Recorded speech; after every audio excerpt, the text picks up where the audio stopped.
This is called A Crane for Grandma. Grandma, from high up on the rooftop, could see everything that was going on, and she didn't like what she saw. She wanted to be the centre of attention, and nobody was taking the slightest notice of her. George and Mr. Cranky were running around getting excited about the enormous animals. Mrs. Cranky was washing up in the kitchen, and Grandma was all alone on the rooftop. "Hey, you!" she yelled. "George, get me a cup of tea this minute, you idle little beast." "Don't listen to the old goat," Mr. Cranky said. "She's stuck where she is, and a good thing too." "But we can't leave her up there, Dad," George said. "What if it rains?"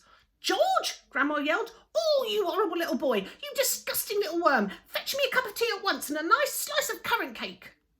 "We'll have to get her out, Dad," George said. "She won't give us any peace if we don't." Mrs. Cranky came outside and she agreed with George. "She's my own mother," she said. "She's a pain in the neck," Mr. Cranky said. "I don't care," Mrs. Cranky said. "I'm not leaving my own mother sticking up through the roof for the rest of her life." So in the end, Mr. Cranky telephoned the crane company and asked them to send their biggest crane out to the house at once. The crane arrived 1 hour later. You see it? Sorry, talking about a bit there. It was on wheels and there were 2 men inside it. The crane men climbed up on the roof and put ropes under Grandma's arms. Then she was lifted right up through the roof. In a way, the medicine had done Grandma good. It had not made her any less grumpy or bad-tempered, but it seemed to have cured her of all her aches and pains, and she was suddenly as frisky as a ferret. As soon as the crane had lowered her to the ground, she ran over to George's huge pony Jack Frost and jumped on its back.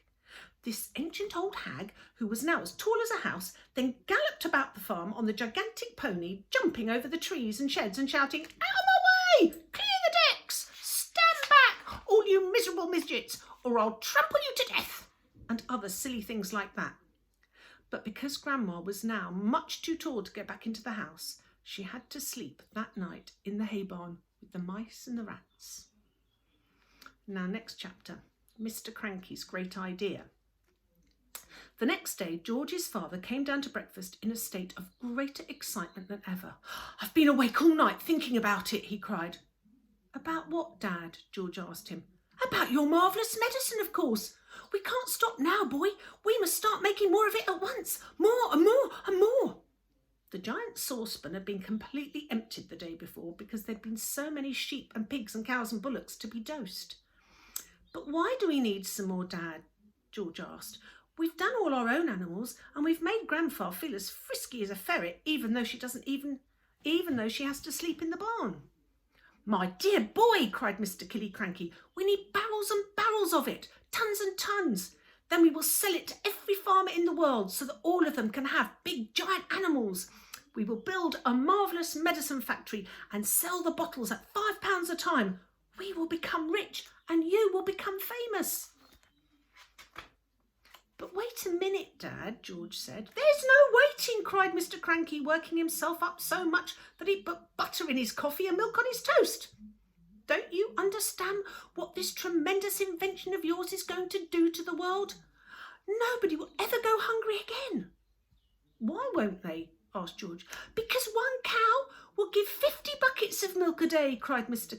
Cranky, waving his arms.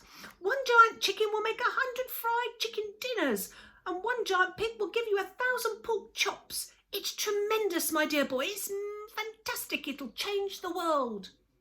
"But wait a minute, Dad," George said. "Don't keep saying wait a minute," shouted Mr. Cranky. "There isn't a minute to wait. We must get cracking at once."